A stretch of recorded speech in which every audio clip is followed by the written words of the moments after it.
And we should be live. Let me know if you guys can see me and hear me.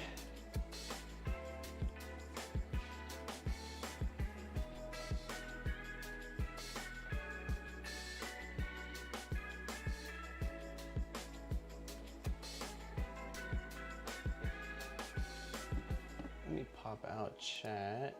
Let's see.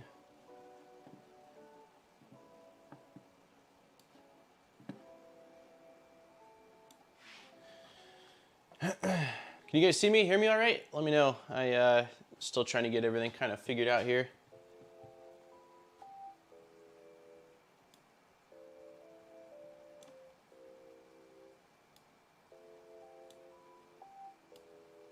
Sounds good.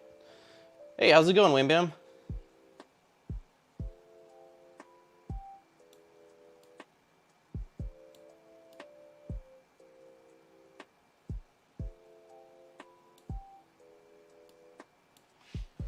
All right, so last time the issues we had was this camera was laggy, which looks a lot better now, and background music wasn't working, which seems like it's working now.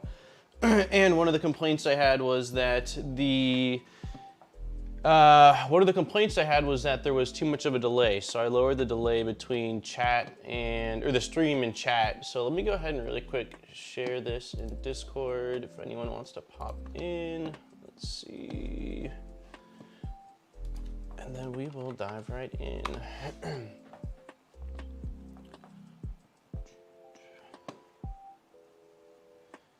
All right, let's see. We are live. Cool, how's everybody doing today?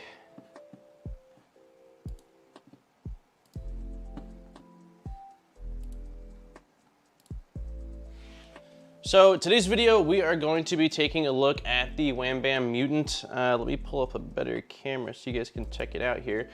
This guy right here. So I've got a full video coming on the actual main channel this Saturday, which will cover kind of a more structured view of, you know, what my process was like for installing it, what my use case is, different applications I have. And originally I was gonna do a stream after the fact, but there's quite a few other things that I've got going on. So next week, we're actually going to be starting to build another Voron 0.1 on stream, which I'm really, really excited for. So I figured we would just kind of take some time, take a look at this, show it off on stream. I tell you guys a little bit about my plans and again, why I did the install the way that I did. And yeah, see what you guys think about it. So I guess starting off with, does anybody know what the WhamBam Mutant is offhand? Hey, what's going on, Pi? Hey, Chikaro. Tunky, what's up, man? I'm glad you made it. I saw your chat. I saw your message like 3 or 4 days ago, and I said, you're a little bit early.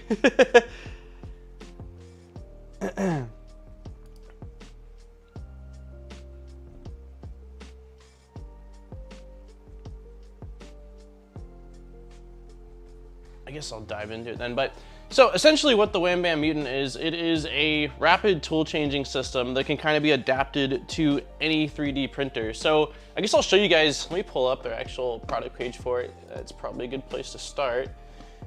Let's see.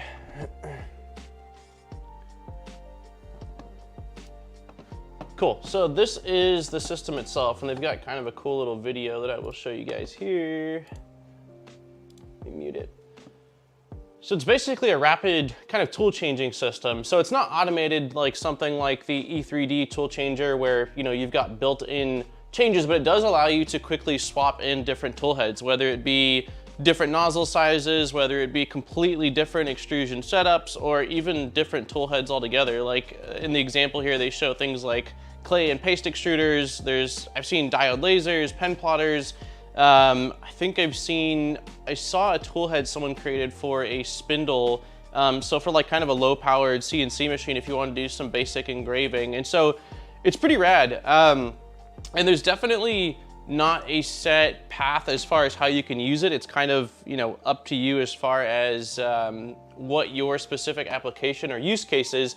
And for me, the main use case I had for it is I wanted to turn a 3D printer into kind of like a testing platform. And so Tom over at, or Thomas Sandlander, I feel like his channel was Tom's 3D at one point. He changed it to his full name, but Tom had a kind of older 3D printer that had a backplate with a bunch of mounting points that he said he was going to be using for a testing platform to test out different hardware as he got it in.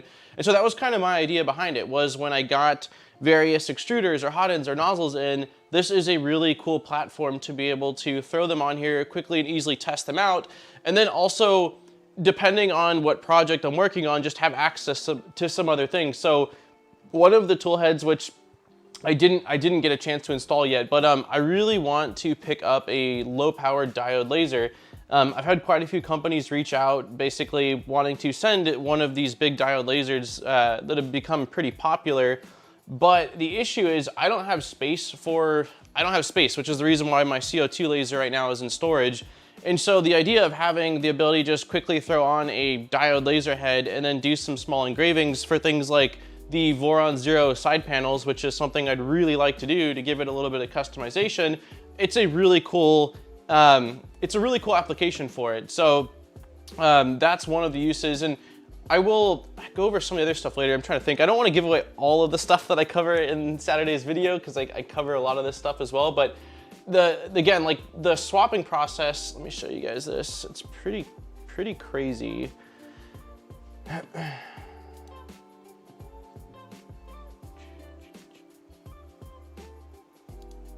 So the swapping process is basically just this lever right here. Make sure the printer's off. I haven't powered it on yet, but this lever, you pop it, it makes the tool head move kind of out of the way, and then you just slide it off, and then it dovetails back in. And this is a Bowden setup, so obviously I need to remove the Bowden cable to it, but that's essentially the way it works. There's mobile plates, which are what you mount your various tool head configurations to, and then you've got the fixed plate, which is this back plate here, and this is what you permanently install to your 3D printer. And the way that they work is, if you see right here, these are a bunch of different pogo pins, and so you wire all of the wires from your 3D printer into terminals that are inside of here, which I can actually pop open and show you guys in a little bit. And then on the bottom of the mobile plate, there's actually exposed pads. And so once you slot it in, the pogo pins push up against those pads, and then this lever physically locks it in, but also makes sure that it's got a solid electrical connection between those two. And so there is a bunch of 3 amp terminals on top, which are for all of your accessories, things like fans, thermistors, and then you've got 2 beefier terminals over here that I believe offhand, if I remember, were 10 amp. And so that's what I've got my heater cartridge wired into, and that's what, if I had a diode laser, I probably wired into that. I actually offhand don't know exactly how much draw a diode laser has, but that is it in a nutshell. I want to show you guys, so if you were, like, let's say for example, one of your use case was you had something like a print farm, and your concern was that you wanted to have as little downtime as possible with your print farm, and so you had these installed. Well, if for some reason you came in one morning, and hopefully this doesn't happen, but it's happened to me, and I think it's happened to most people that have 3D printed long enough, and one of your many printers has like a flooded hot end, or maybe there's a nasty jam and you just can't get to it right away to get it fixed. Well, if you have spare plates, I mean, it would be as simple as taking this off. In my instance, because the Bowden tube, I decided it's easiest to unclip, if I can do it, of course, on camera. Unclip this, pull this tube out, because I think that's the easiest way to do it, versus in this hot end, since it's lined with this PTFE tube, it's probably easier to just take that out, but you slap a new one in and then you're up and printing again. So that would be a super simple application for it. And again, you'd be up and printing, and you can kind of worry about your jacked up tool head later on.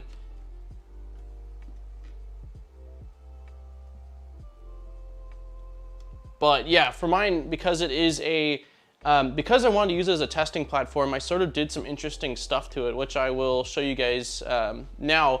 As far as install goes, I just used, let me see if I can show you guys this. Yeah, you guys can kind of see that. So as far as install goes, I removed the standard back plate that came on this. This is the Elegoo Neptune. It's evening. Hey, it's Eggy. What's up, buddy? I should have fixed all the issues we had with the stream last week, so I believe the music's working now, this camera isn't laggy, and then there should be less of a delay, which were the 3 things we wrote down. But as far as mounting this on, there's a couple different options. One, of course, you can design your own backplate mount. There's actually quite a few that already exist over on, show you guys this. If I go, I think it's under support. Yeah, so there's a bunch of interface plates that already exist. So if you wanted to, you can just go ahead and download one of these if Thingiverse decides to load, because it's Thingiverse. Maybe. Okay, yeah, so there's these different plates that were designed, and these can be used to bolt to your 3D printer's gantry. And then WhamBam also has, they actually have, let me see here, they have aluminum backplates that you can use as well. So, for example, like here's one for a linear rail. If your printer has a MGN12H linear rail, or they've got a version for the X gantry. If you've got V-slot wheels like 2020s, which is what this has. Let's see. I'll give out maybe some project. I was soldering some LEDs, but they came loose, and I was just so tired, so I stopped for today. So that is what I installed on this, was the aluminum backplate. I do think that for the sake of, but does it work on your V0? No. I think with the Voron setup, I feel like it's so dialed in that maybe on a larger 2.4 or Trident, I haven't built them, so it might make sense, but on the V0, it's so compact, I don't think it would make any sense to install. Yeah, it's not on my V0. Let's see, WhamBam says the step files are also available, so you can easily design your own Infusion and other CAD packages, so that's really cool. So yeah, I mean, it's kind of like a sandbox, if you will, where, you know, depending on what you want to do, the sky's the limit. And so for me, again, I went ahead and used that aluminum backplate. So the process, which I show again in the final video, but it was removing the stock backplate. I took all the same V-slot wheels and spacers from the stock unit, except I used, they come with 2 flathead screws because you need to make sure you've got clearance for the backplate. Mounted them to this, and then the fixed plate just bolts via 2 screws here and 2 screws here into that back carriage, and then that's what secures it. And then I can actually, you know what? I can actually show you guys. Let me see if I've got, we'll go ahead and open this up. Just so you can see the connectors.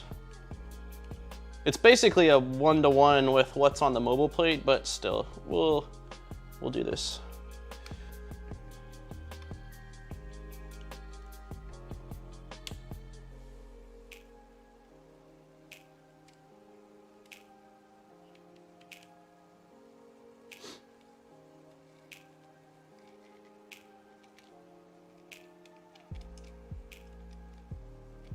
What were the LEDs for, Aggie, that you were installing?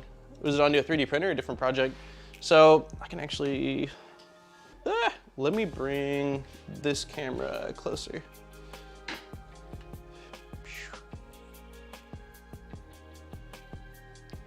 Cool, so that's a good shot of it. But yeah, when you take the top plate off, you get access to these terminals, and these are all the different terminals. There's 18 of them. So there's 18 of these 3-amp ones, which is an insane amount. Like I don't know how you would fill all of them, but what I've got here is basically the thermistor, a hot end cooling fan, a layer cooling fan, and then 4 for a stepper motor, which I'll show you kind of how I did that because that was interesting. And then the 2 beefier terminals, which again are, in this case, the 24 volts that are for the heater cartridge.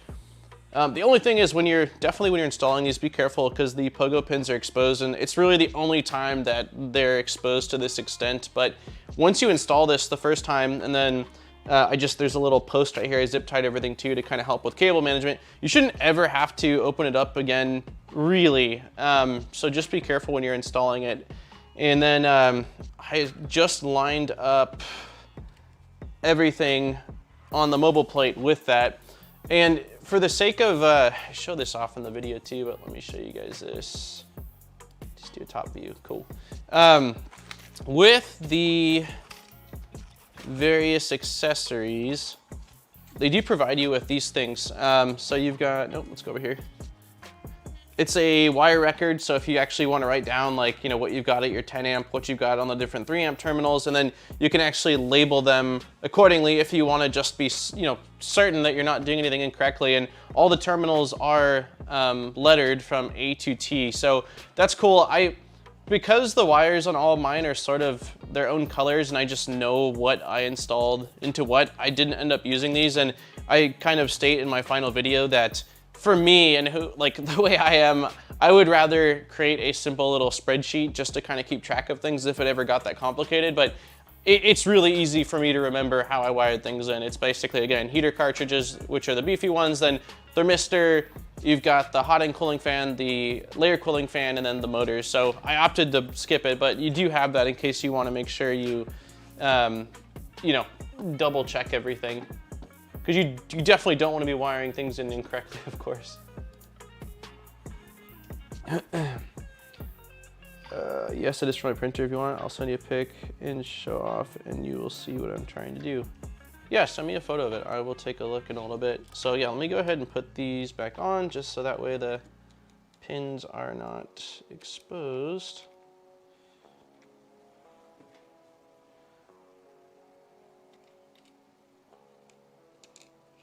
So yeah, install is relatively simple. I think the thing that takes the longest is just figuring out what you're gonna do.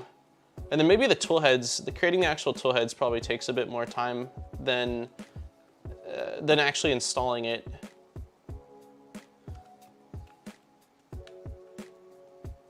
Actually, no, there is something else that I wanted to show you guys. So with the, let me slap this on here. I think I got a package. Did.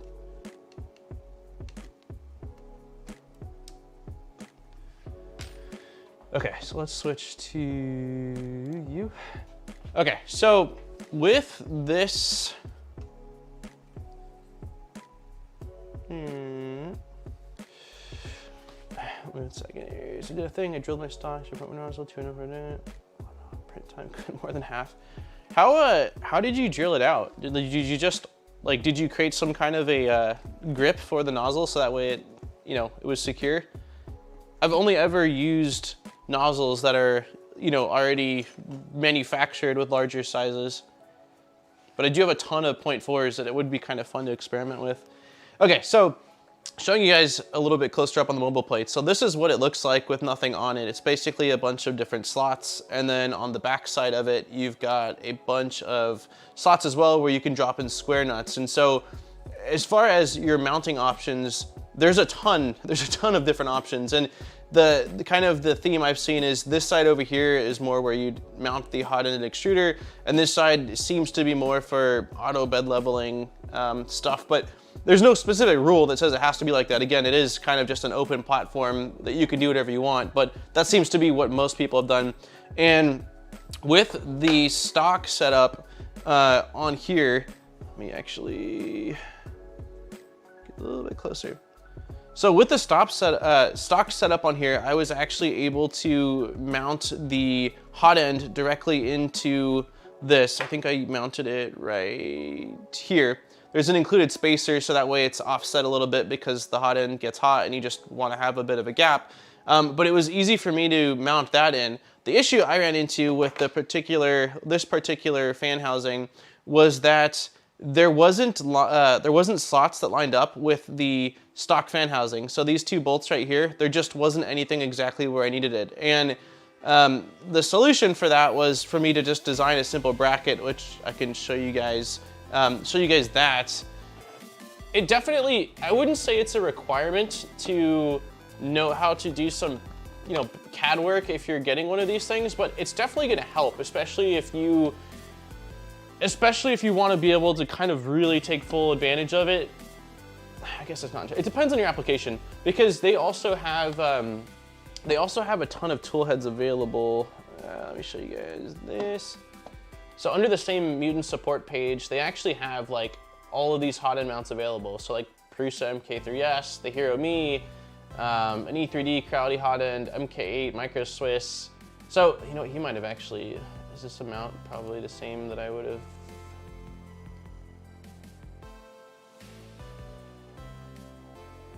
I didn't even see this at the time of doing my install. I'm just curious if this would have sufficed for what I designed myself.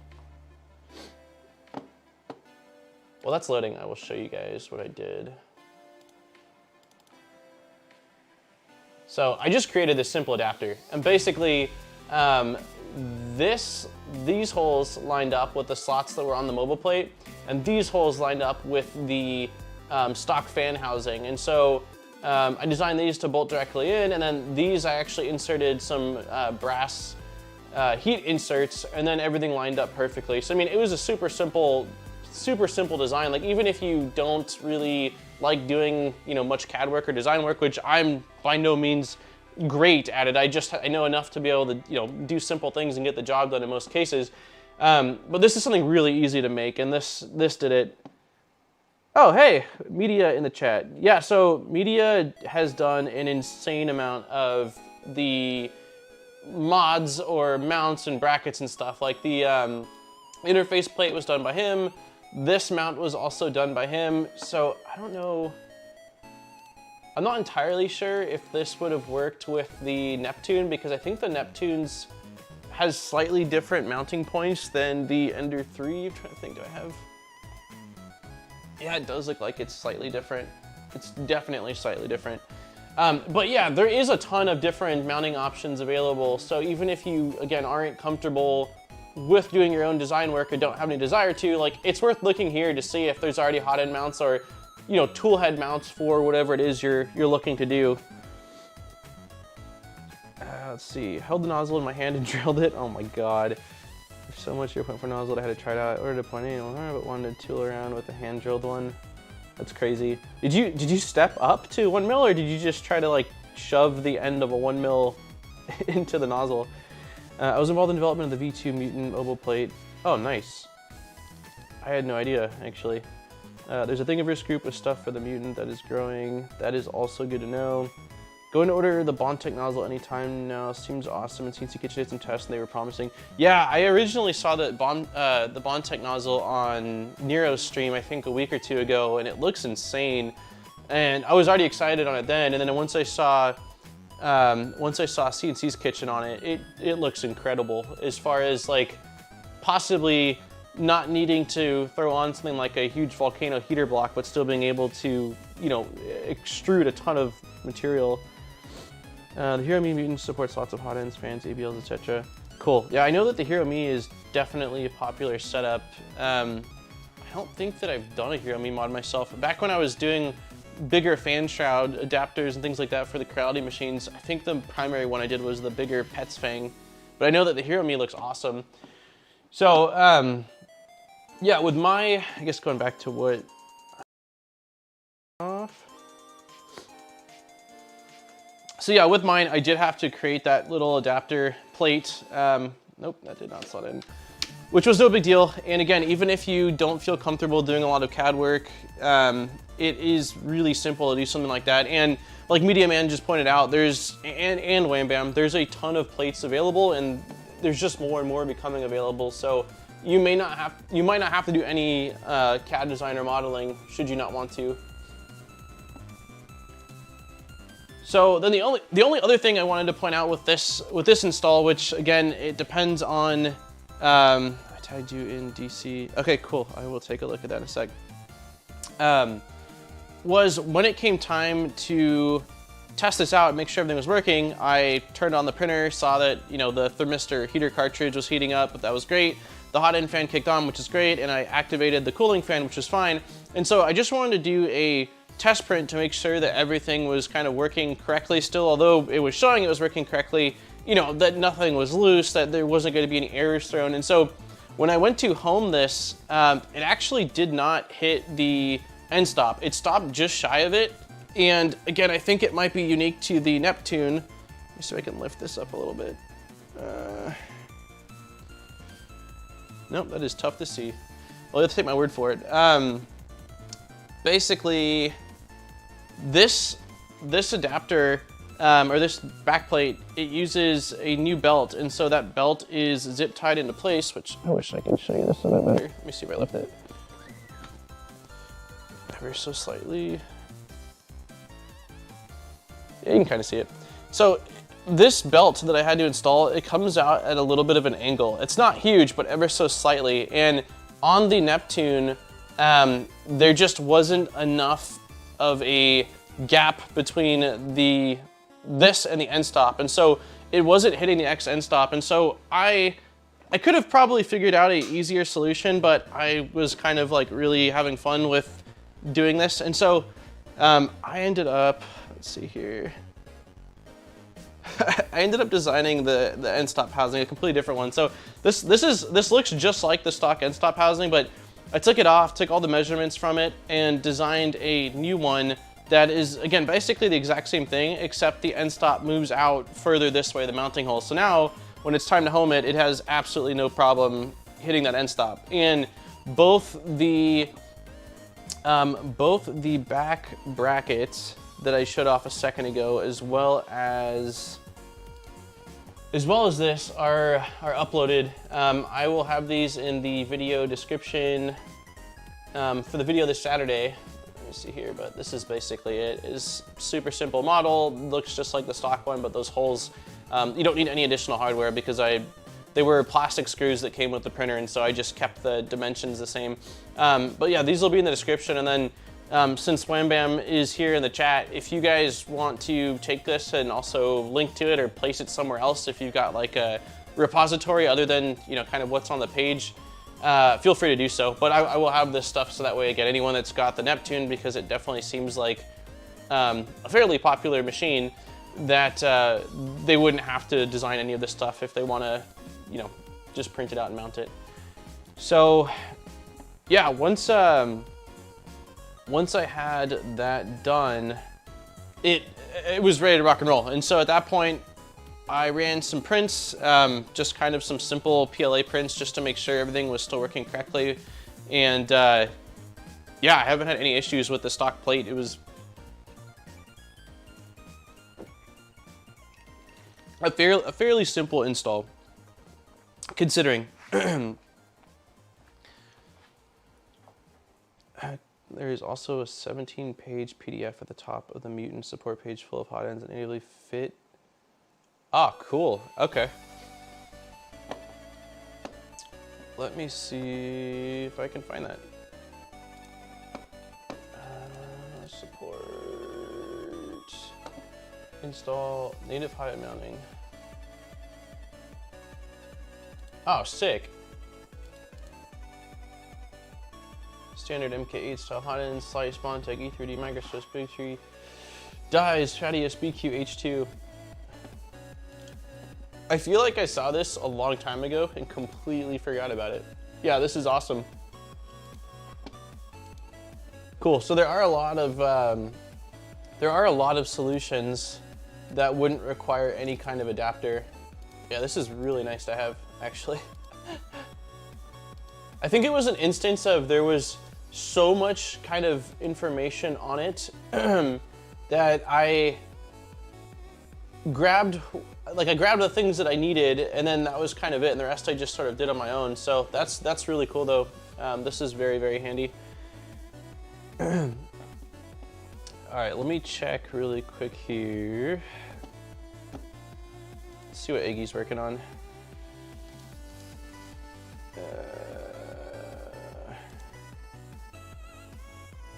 Oh, nice. We will... Can I open this? I don't want to pull up the whole Discord, but... Cool, that kind of works. That looks good, man. It's like a dual lac. Are you wiring it? Are you wiring it to just an external power source, or are you wiring it to something like Octoprint or Klipper or something like that? It looks good though. That's something I always want to do with all of my lac tables kind of behind me. I just never did. But I did want to add LEDs. I love LEDs and think it looks great on enclosures.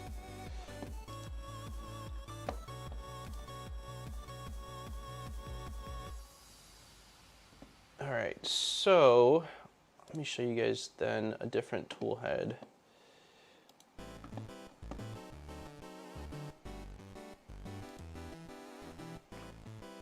All right, cool. So yeah, so this was the stock tool head, and again, this was the reason why I wanted to do this one was because one, I actually really like the stock tool head on the Neptune 2. It's nothing incredibly special, but it works really well. I've done a lot of PLA printing on this, and it's been great. So once I had this installed, the next thing I wanted to install was the BQ H2, which is this guy. Actually, let me show you guys. There's gotta be a better way. We've got to figure out a better scene movement or scene transfer, but this guy, which is a pretty awesome direct drive, all metal hot end that I've had for quite a long time. And so this is the final tool head, and I will kind of tell you guys the process of getting this installed. But this was the next step. And so I started off just kind of treating it like I did the first one, where I maybe take this off.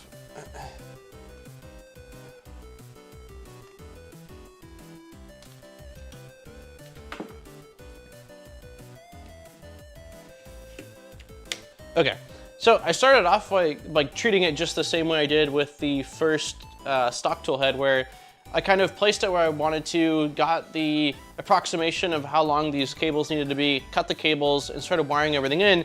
And that's when I kind of discovered that I had a little bit of a, I don't want to say issue, but I sort of complicated things because I wanted this to be a testing platform, and I wanted it to be able to accept any and all things, just because I have no idea what I might get in a couple months, or what I'm going to want to use this for. I wanted to be able to run direct drive in Bowden, and the sort of complicated element of that is so the stock setup on here is a Bowden extruder, and Eggy says that looks sick. It also has RGB. Nice. You gotta have RGB. The stock extruder on here is Bowden, and because of that, I didn't wire it into the Mutant fixed plate, and I could easily do that. I could easily, cut and extend those wires, but then if I did that, I would have only the option to run direct drive, and I wouldn't be able to go back and have it as a Bowden setup, at least not easily. And so what I ended up doing was actually piggybacking off of the stock stepper motor cable, or the extruder cable. So let me show you guys what that looks like. You can kind of see that.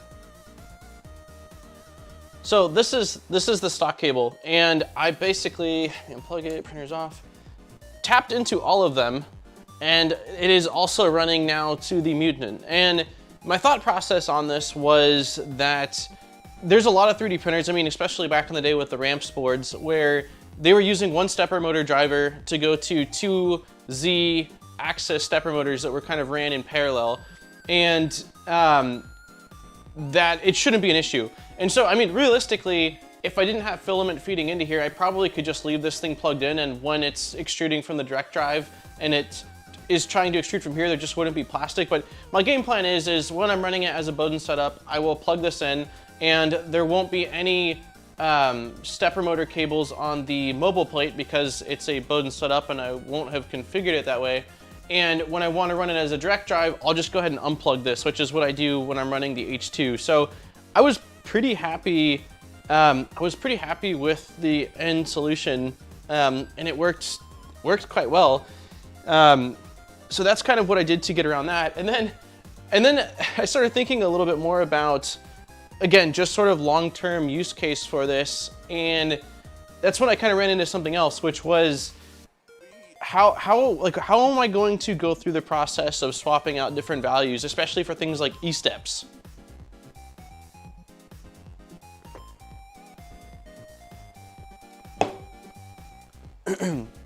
So it's one thing to swap out, you know, your hot ends to different nozzle sizes and then make a quick adjustment in when you're slicing for it. But the BQ-H2 has a substantially different gear ratio than this little extruder over here. And so when you plug this in, and if you try to print something, it's going to spit out little to no material at all.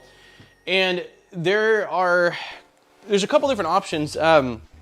One, I can actually generate G-code files that I keep on the printer, where when I swap to a tool head, I scroll down and flash, you know, whichever it is, but then I have to keep track of those in a menu of potentially longer growing items.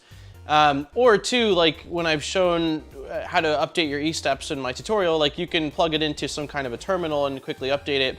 I did just see, I saw WhamBam actually posted in their Discord after I had finished this video, but it looks like the Marlin firmware is incorporating some kind of quick swap toolhead feature into their firmware, and I don't know if it's in a full released version or whether this is something that's in like alpha or beta, but it looks like they're gonna have a system where within Marlin you can easily swap to a different toolhead, which if that is the case and when that comes out, it might make more sense to go that route. But for the sake of what I did, I actually ended up installing a completely different firmware. I converted this entire printer over to Klipper, which you can't really see other than that the current touchscreen on it doesn't work because of that, but it's all internal. I have a Raspberry Pi as well as Klipper firmware running, and I will show you, I'll show you kind of what my setup looks like in Klipper, and again, a little bit more on why I decided to do that. I want to say if you needed to relevel the bed every time. So regarding releveling the bed every time, Iggy, it kind of depends. So this, let me turn this off again really quick, and I will show you. So this toolhead, which was not designed by me, it was designed by another, I think, beta tester. It has this kind of plate system that dovetails. And so if you loosen this screw, well, there's a couple screws, so the screws on both sides, this plate slides up and down. And so when you're actually creating this toolhead, you can set its height. So you can set its height to be the same of the previous toolhead. I don't have it exactly dialed in, so with mine, when it's doing the initial skirt, I do adjust the bed ever so slightly. But it depends. So, you know, if you don't have an adjustable plate, then yeah, you probably would have to re-level or at least adjust your Z offset. But this design is kind of genius with the dovetail system, so that way you can make it where that's not needed.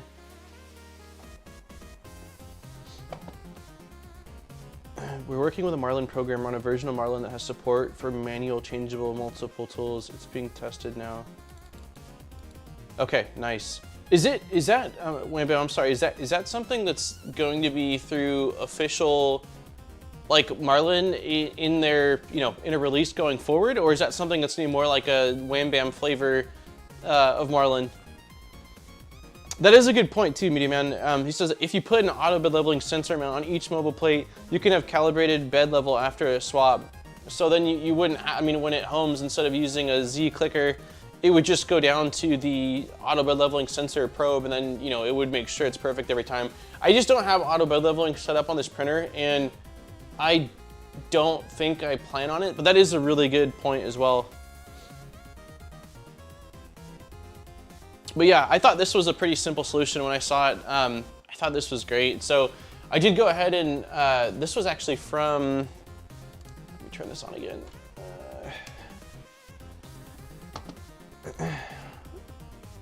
It will eventually be released through Marlin. Cool, that's awesome, that's really exciting. Yeah, because this, in my video for this Saturday, I explained that the way I installed this with Klipper is a little bit crazy and probably not what most people would need to do, but because I want this as this testing platform with all sorts of different things, it made sense for me. But it would be nice if just through Marlin, for those that are more comfortable using Marlin, there was an easier way to do it. Okay, so this specific mount I actually found through here on their support page, which I was very happy with. So, and then I show one other thing. Let's see, BQ-H2. Nope, not BQ, BQ-H2. Oops, what? think I just searched fan. Yeah, so this is the plate that I used, Eggy. It's this adjustable, so basically you've got this, which bolts to the mobile plate. There's a ton of different bolting points. I think I only used 4. It felt a little overkill, but I'd rather have more than less. And then this is the actual plate that the hot end extruder mounts to, and then so you've got the ability to slot it in and then adjust it. And then originally I was going to use this fan setup, but I was having issues where it basically these pegs attach into here,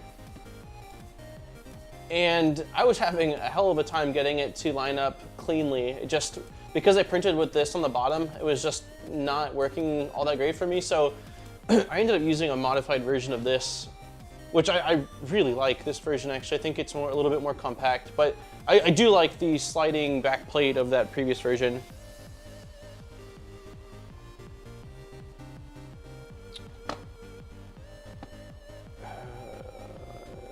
Let's see. One that is expensive, you have multiple ABLs. You don't have to have multiple ABLs. One can be shared across mobile. Multiple mounts, one ABL. Sweet spot on it. The mount positioning gets calibrated. So switching the auto bed leveling across mobile plates gets the ABL aligned correctly.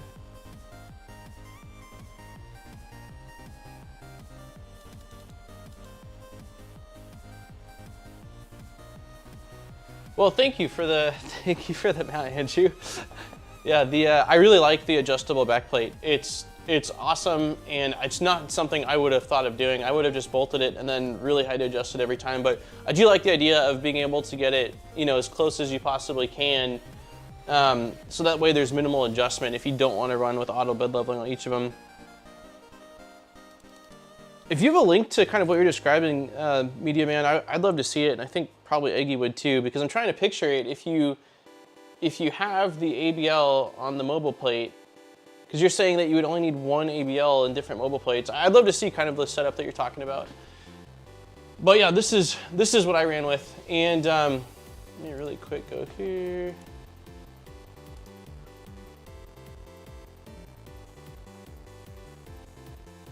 All right, so I've got Klipper. Okay, so this is the Klipper interface that I've got installed in the Neptune 2, and I've been using mainsail. That's really the only interface that I've been using with Klipper, and I really like it a lot.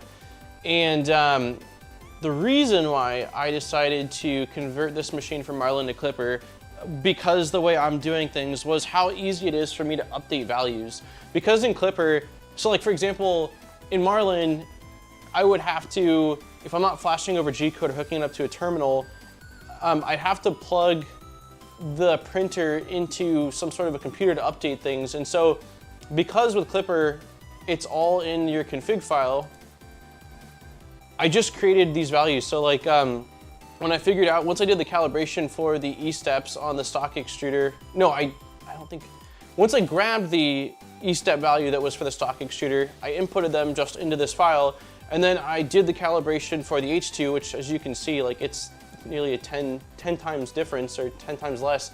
And so now, like if I wanted to switch to the other extruder, I would just do a quick swap, and then I would comment out this one, go up here, click rotation distance is 34.406 now, click save and restart, and it's ready to rock and roll. So for me, it's awesome.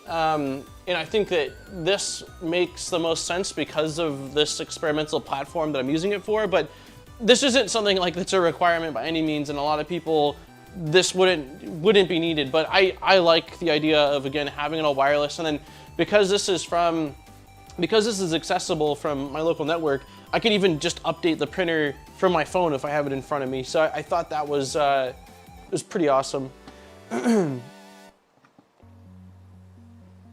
Hey Lisa, how's it going?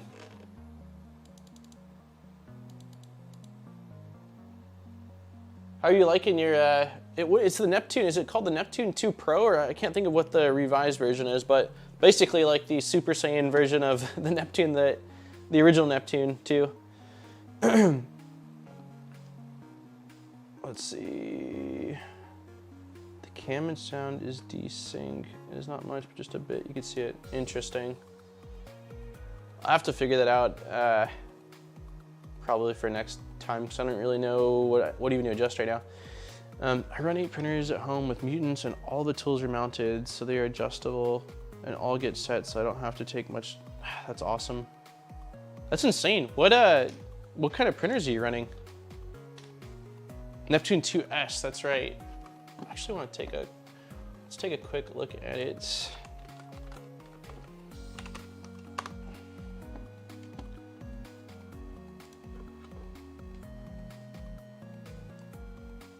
It's a really good deal. I mean, it's basically this Neptune right here, but the better extruder, way better flex plate, better wheels on it.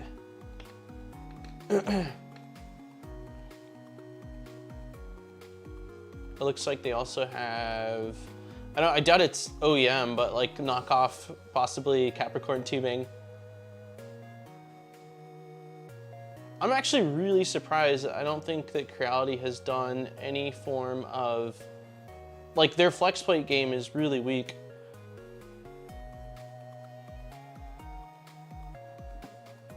Yeah, that's an awesome, that's definitely an awesome printer.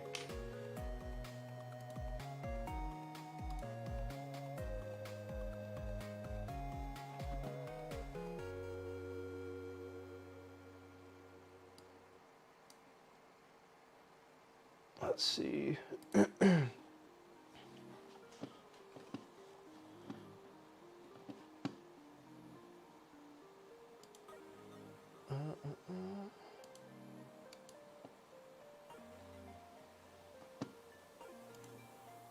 So yeah, I mean, that's pretty much it's pretty much the entire setup and workflow of what I've done so far with the Mutant. As I mentioned, I've got a couple more mobile plates, and so a diode laser is definitely going to be happening at some point, just so that way I can do a little bit of laser etching here and there. And then if and then I would actually like to build a 2.85 millimeter tool head. That's something I've wanted to do. Well, for a while there, I was debating on just setting up a printer permanently as 2.85, but I have very little 2.85 millimeter filament, and I just don't have the need to permanently set up a machine like that. But with something like this, if I can throw on like a some kind of like a Bondtech or E3D, I think Aero comes in 2.85. It would be really nice, just so that way when I get some 2.85 millimeter filament in, or I know that there's quite a bit of sales that go on 2.85 millimeter filament, because there just isn't, it doesn't move as much. There's not as many printers that utilize it. So I think that would be another cool setup. And then I kind of also want to just wait, save like one mobile plate, or at least 1 or 2 mobile plates for, you know, the future. Like, there's going to be other instances with different hot ends or extruders, like the new E3D kind of rapid nozzle changing system, where I'm going to want to test that out as well. So let's see, when assembling the hot end on the Mutant mobile plate, you calibrate the height and XY position of the ABL to that hot end. When doing the next one, you position the ABL mount in the same place. Gotcha. Of course, if your hot end is completely different, such that the same position can't be used, then that is where Marlin Tool Choice software. Ah, I gotcha. Okay. Yeah, so if you've got a fairly similar configuration and you're running kind of like a same mounting setup, then yeah, it wouldn't be very difficult to just mount it in the same setup. But if you're doing something like this, where you're going from, you know, like the stock Bowden setup to something like this, which is way different, you would need something like that tool changer. Also, the E-step value, again, like that was kind of one of the big things, is just that the E-step calibration. Yeah. Let's see. Hey, what's up, Kersey? Yeah, man, I've had excuses for like the last 8 months, other than like 1 or 2 interviews on the main channel. But I've been wanting to do some more interactive stuff, and I just decided, instead of doing it on the main channel, to kind of create this separate hub where we'll do. This is week 2, but the game plan is weekly streams on here, just showing off different things, working on things, answering questions, hanging out. Like, kind of will vary from week to week, but This is only the second stream, so it's still, you know, work in progress, but it's been a lot of fun. See, hey Daniel, Peter checking in. Been following from my car till now. Hey, what's going on, Peter? I like it. Thanks, man. So yeah, I am excited. And overall, install was pretty painless. Like I said, the reason why it was such an involved process was because of the way I'm doing things. Like if I was just using it to quickly change different like spare hot end assemblies or different nozzle sizes, it wouldn't be a big deal. But because I knew from the beginning that I really want, you know, Bowden, direct drive, like anything on here, that is why I went sort of the extra of installing Klipper on here. Thanks, Tunke. I'm excited. You as well. Yeah, I know. I actually showed it off. So in this Saturday's video, which Saturday's video, if anyone hasn't heard, will be on this, but in a much more constructive, condensed format. It's still a quite long video, but not nearly as long as a stream. I do mention that that is an option because with the Micro Swiss installs that I've done where I've installed their direct drive and all metal hot end on a couple of Crealities, the way that they update the G-code or the E-steps is via a G-code file that they have you download and then just run really quickly. I think that the reason why, and that's totally a viable option, the reason why I didn't go that route or want to go that route and just decided to put in the legwork and install Klipper for the quick changes was that I thought that if I had many different tool heads, like again, right now it's just 2, so it's quite simple, but let's say I have another 2 different E-step values, and then I've got the 3D printer that's full of different print files that I've sliced and uploaded, that it could just get kind of an annoyance having to browse through everything, figure out and keep things organized. So again, for me, like I just felt Klipper was going to be the solution that made the most sense. But yeah, totally, you can do that, or it's not the end of the world even if you do have to hook it up to some kind of a terminal. Like if you've got, for example, Octoprint, you know, on your printer or hooked up to your printer, then you can easily update the E-step value as well.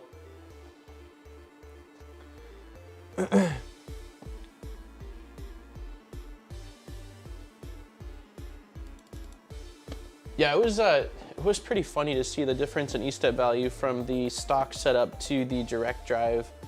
It was literally 10 times the difference. I had told it to extrude, I think 50 millimeters of material, and it extruded 5 millimeters of material. At first I thought I was doing something wrong, but I was like, nope, it is that different. So this has been cool. Like right now I've been using the stock hot end setup for just basic PLA because it works great. The Neptune's always been awesome for printing PLA, and I like the Bowden setup because it's lighter weight, and then for this, because it's all metal, that was actually another thing. So that was another reason why I opted to go with Klipper was, although again, if you can swap out the tool heads and it'll update these values, so if I go right now, oh, why am I missing you? Why don't I see it? Microsteps, nozzle diameter, rotation, sensor. There we go. So this too, so like if you wanted to, like in my instance, go from a non-all metal hot end to a all metal hot end, it would require you to then get Marlin, you know, get a Marlin build for whatever your printer is, update the max temp, and then flash that over. While, you know, with this, like now that I've got a different tool head, I can just say now, you know, hey, like this thing can hit 300 Celsius and hit save and restart, and now it'll allow me to climb to 300 Celsius. And there's a little bit of a risk factor involved because if I, for some reason, swap back to the other tool head and accidentally hit print for a file that's sliced at a higher temp, that could definitely be an issue. But I think that the one thing I will probably need to work on is some kind of a naming convention for the files I have. Just, you know, if it's nylon, put that, or I haven't figured it out fully yet, but that was another reason I wanted to be able to quick swap, was if I needed to update other values like temp, that's when it gets a little bit more complicated than just updating the E-steps.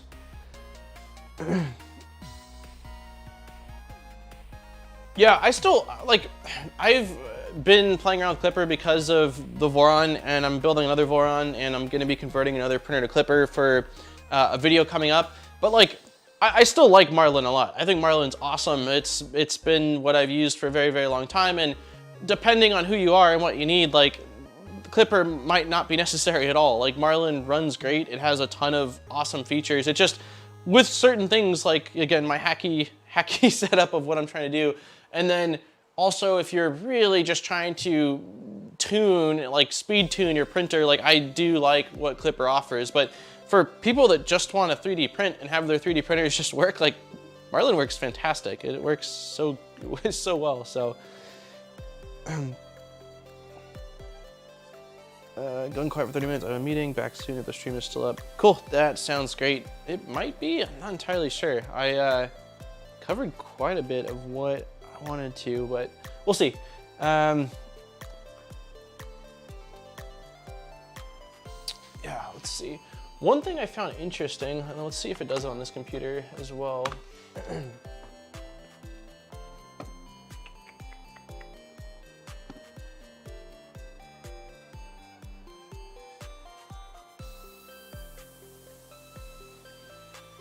One thing I found interesting was trying to update the toolhead homing because on this setup, the toolhead does move forward a little bit. I was trying to update it and it wasn't working in Cura for some reason. Like, watch, let me see if it. I think it's because, well, I know why. So like if I go, let's see. Is the Neptune in here now?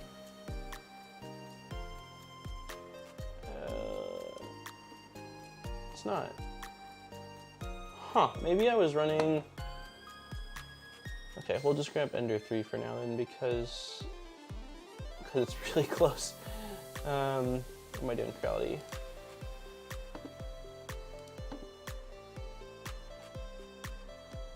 Oh, let's call it the Neptune.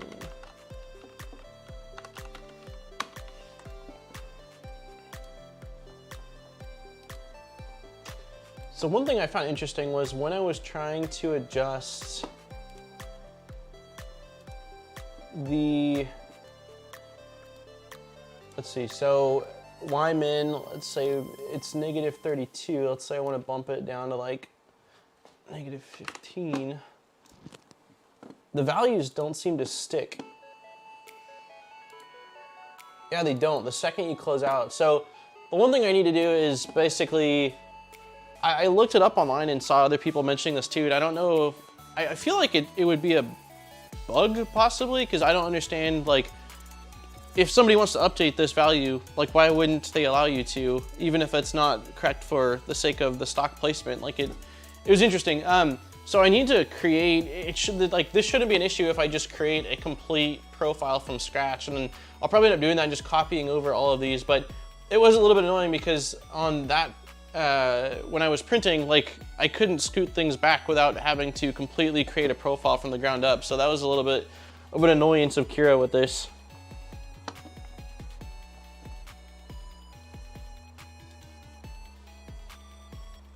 Let's see, hi Chris, going quiet. Hey man, G92. G92 command is another command that is great for changing your offset with the Mutant. Does the G92 command though, is it, you're saying just add it to your starting G code, depending on what you're slicing for? I gotta go to sleep now, school tomorrow, and also a test, and it's 10 in the evening. I'll see you next week, have fun streaming. All right, Eggy. Hey, if you're around on, if you're around this Friday, I'm gonna be streaming. I actually made I scheduled it already. It's gonna be unboxing of the LDO Voron 0.1 kit. So if you are around, I will see you Friday. If not, the game plan is next Wednesday to start assembling the frame. So if I don't see you Friday, have a great weekend, and I will see you next week, man.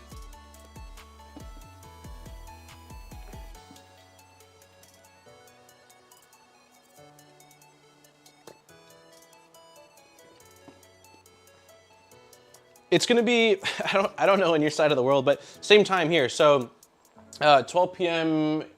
I got a DHL package showing up. 12 p.m. Pacific Standard Time. So whatever time the stream started for you today, we'll be starting on Friday as well. There's an event for it, so if you go to the channel, you should be able to see it there.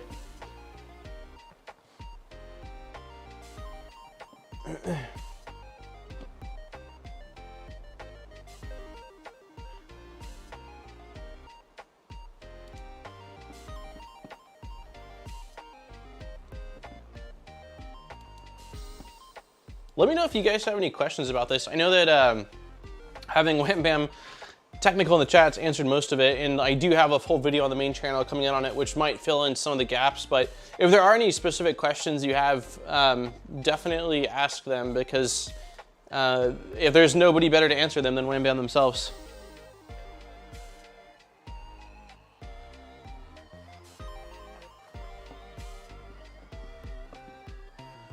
Move your tool to the point you want as 0 with a G1, and then do a G9-2. From then on, the G code will operate off your new point. Interesting. I'll have to play around with that later on then. That's handy to know. I mean, it's pretty minimal, so it wasn't, well, I guess with this tool head, it wasn't very minimal, because this tool head, the nozzle is way further forward than normal. But yeah, I'll have to play around with that. That's good to know, because it was interesting to me that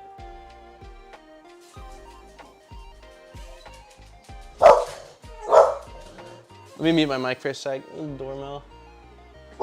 Hey, it's the mailman. Thank you, security. Thank you. Thank you.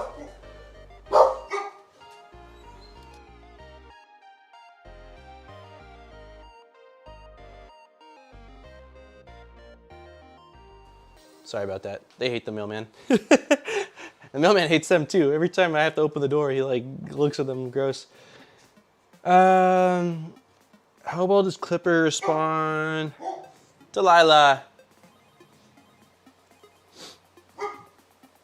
How well does Klipper respond to adding this extra weight to the gantry? So I'm actually not running Kirsty so I guess like a couple of the main reasons to run Klipper right is for the input shaper and the pressure advance, and I haven't run either of these on this setup, and I don't know that I will, because yes, that is an awesome reason to run it, and it'll definitely allow you to get better speeds and better, oops, I hit the camera, and better print quality. But the main reason why I wanted to use it was so that way I can quickly adjust values. And so the issue I would have would be, I would have to run input shaper with every single tool head, and then basically adjust those values, which isn't something that's impossible to do. But yeah, because of the weight, it would still absolutely work, and I'm sure that I can get higher speeds and better quality. But I didn't, like, as of right now, the goal isn't speed demon with this thing. It's more just be able to throw different things at it and test it out to see how it works. Also I'm running a Pi Zero in here just because I had 4 different Pi Zeros, and you can't run, it's my understanding that you cannot run input shaper with an accelerometer using the Pi Zero because it just doesn't have enough juice. So I would have to swap in a full-size Pi, run that, and then get those values, then swap back over. So yeah.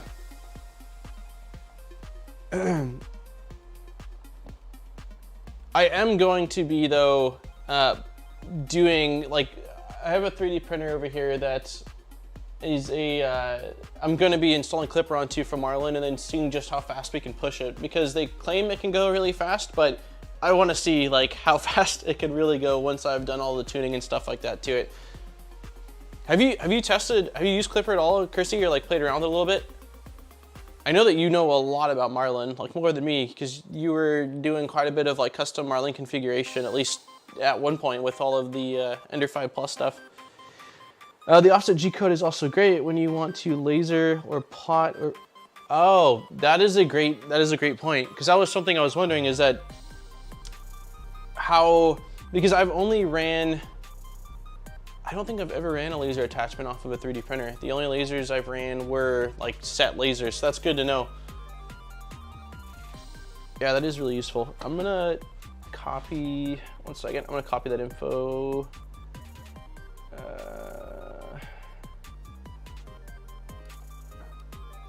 Just so I can play around with it after stream and keep it somewhere useful until it's in my memory. Nice. Do you guys have any recommendations for a decent little diode laser, just for basically some engraving of acrylic and, you know, some light woods? I don't need anything crazy. I don't even know where to start. Like, the main ones that come up are like the Creality add-on ones for their machines. No Klipper here yet. Why? Just time. I get all the questions, but I still need to catch up. I'm not too worried about learning it, but I want to sit down and focus on it. Yeah, I feel like, I mean, I think you, hey, it's okay. I'm not mad at you. I'm not mad. Sorry, Monkey came out. He's like, who are you talking to? I have a feeling that you'll have like no problem picking it up very quickly, and I think that it's actually, well, I don't know, fairly simple. Like, one of the differences I feel, obviously it's in a different language and operates differently, but with Marlin, like, when you're going through the Marlin configuration file, it pretty much has everything laid out there, so you can sort of reference it and then adjust things accordingly. While Klipper, it's like you've got to go to their reference page and then copy over the things that you need. So I haven't, and I don't plan for at least a while, doing my own printer config from scratch. Like, everyone I've seen is using some sort of either existing config file or modifying an existing config file. Like, I got lucky for this printer. Let's see.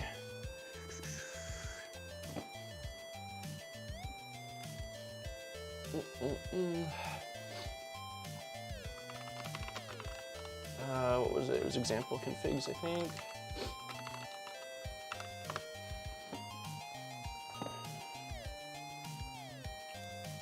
Nope, that's all right. Config directory.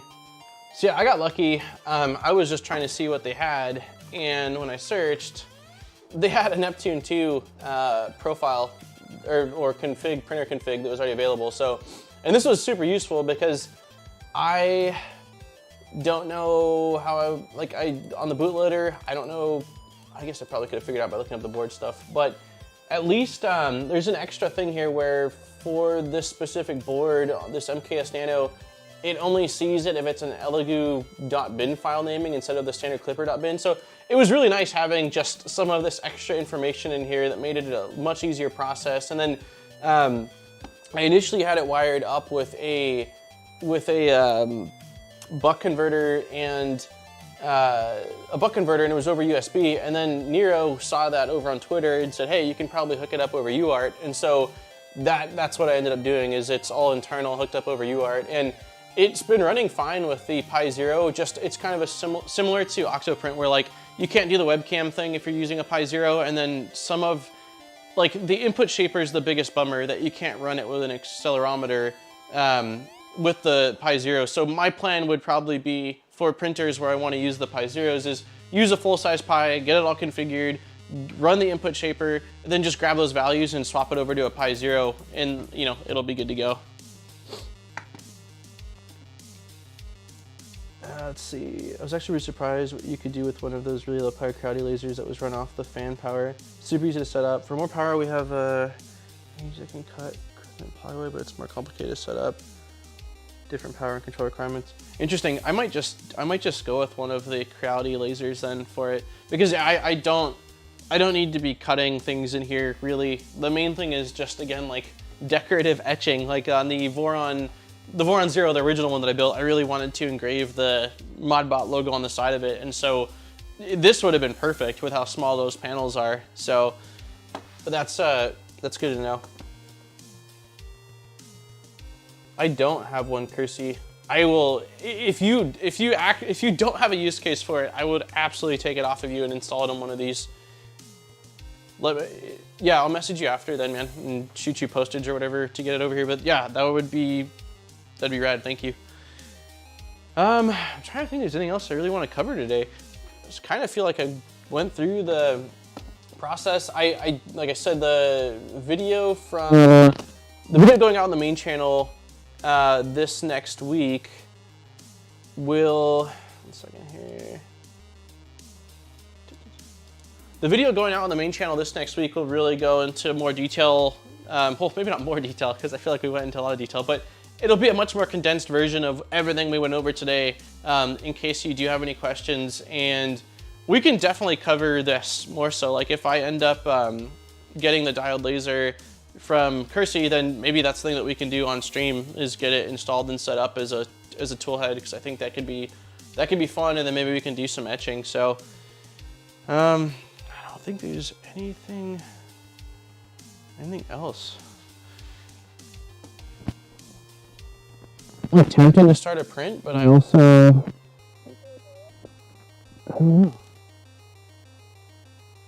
For anyone that didn't hear, we are going to be streaming same time on Friday, but it's going to be a no notification. Oh no. It's going to be an unboxing of the LDO Voron 0.1 kit, which I'm really excited for. I originally was just going to power build it off camera, and then I'm going to be making a video on the main channel talking about what my experience is with that kit, and especially comparing it to self-sourcing, because I self-sourced my first Voron 0.1, which was expensive. I made some pretty big mistakes when it came to ordering like the right quantities and certain qualities of things. Like I bought really crappy belts and had to swap them out, which wasn't super fun. So I'm excited to see how it compares. And then because we started doing the streaming, I can't guarantee that 100% of it will be done on stream, just depending on things, but I am going to try to stream the majority of it. So Friday will be just kind of an unboxing, first look at the different hardware that comes with it, and then starting probably next Wednesday, same time, we will get to assembly. So we'll start with the frame and just kind of see how far we can get in a couple of hours. LSE, YouTube sucks, no notifications. I don't know how live streams work as far as notifications go. Like I think if you hit the bell, they should notify you. And there's also a set reminder button too, which I think will pop it up, but YouTube notifications sucks, man. There's a lot of people I'm subscribed to where when they go live, if they don't post it on Twitter or something like that, I have no idea that they're live. But yeah, we are gonna stream on Friday too, LSE. Was there anything regarding the Mutant that you wanted me to show you? I will have a full video on it this Saturday as well. But we kind of just went over what the install process was like and what I am going to be using it for, and kind of future plans for it. Right now I've got, let me turn this off really quick. The two tool heads that I've got so far is the BQ-H2 and then the stock Bowden one, which I actually really like because it's just so lightweight, and the Neptune 2 prints PLA like a boss. Some of the prints I got off of it, like it's great. So I did want to keep the stock set up for just regular, kind of like regular PLA printing, and then this guy will be for a TPU. I did a little bit of TPU on it already, which I don't know where the prints went. I did a little bit of TPU printing on this, which was great, and then I want to do some higher temp stuff on it as well. And then it looks like if I get the Creality diode laser from Kersey, we'll create a third tool head that will have the diode laser on it, and we might end up doing that on stream as well. I hit both and didn't do anything about it. I hit the bell on notification. That sucks.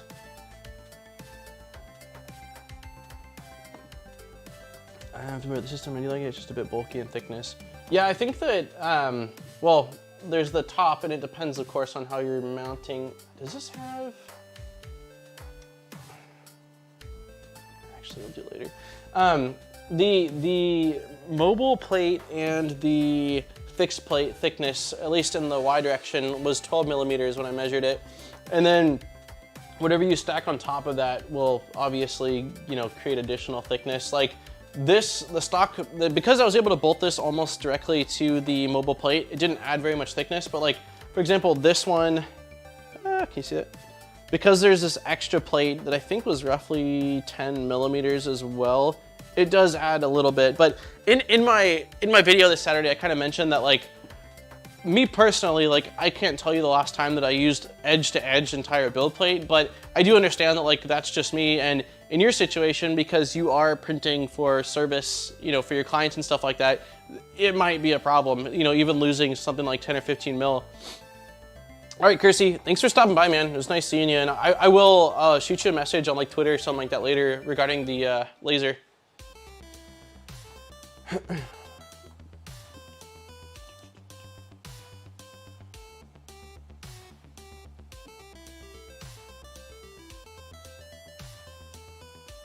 I probably need to get better at reminding or saying it, but if anybody that's watching, if you could do me a favor and hit the like button, I would really appreciate it.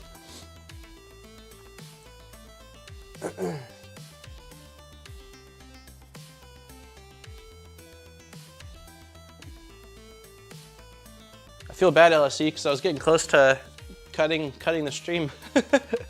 We've been streaming for like an hour and 15, and I pretty much covered everything I wanted to go over. I wanted it to be a little bit like longer format, showing off my process, how I'm using this thing. Let's smash the like, folks. Which we did go over, and again, I will have a video Saturday, but if you're around on Friday, definitely drop in, because it's gonna be a fun laid back stream, man. Just kind of taking a look at all the stuff that comes in the LDO Voron kit, and then we'll start working on that. And thank you to WhamBam for hanging out and stopping in. I'm excited. Again, that video will go live on Saturday, so let me know what your thoughts are, and, you know, feel free to share that if you want. But I appreciate you guys answering some of the chat's questions and some questions that I had as well. And I'm definitely going to be playing around with the, oh, where did I put that? I already lost it. Yeah, the G1 command, and for the G92 for trying to set that, because if I am getting the diode laser set up, I will definitely need to see how to, you know, set the origin.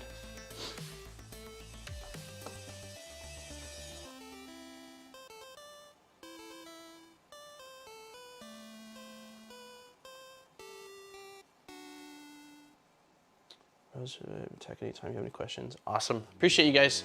Yeah, I may have some more questions, and if I do, I will definitely reach out. But the two files that I made to make it work with the stock Neptune will be in Saturday's video. So feel free to grab those and post them again wherever you guys want, and then yeah, I guess we will go from there.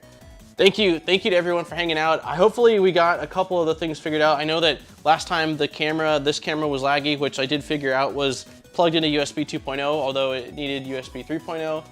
Oh no, my dog's gonna bark again. No, he walked by. And then there was an issue with music, which everyone confirmed, I think, that the music is working fine, right? You guys can hear the kind of retro 8-bit video game music style playing. But yeah, I'm gonna keep doing these streams every week. This time it'll be on Friday, next Friday, and then following next Wednesday, and then we're just gonna keep doing them. I'm really enjoying hanging out and kind of showing off stuff, and some of them will be a bit more like technical, and some of them will be a bit more laid back. So, all right, everybody, have a wonderful rest of your Wednesday, and hopefully I will see some of you guys on Friday. Bye, everybody.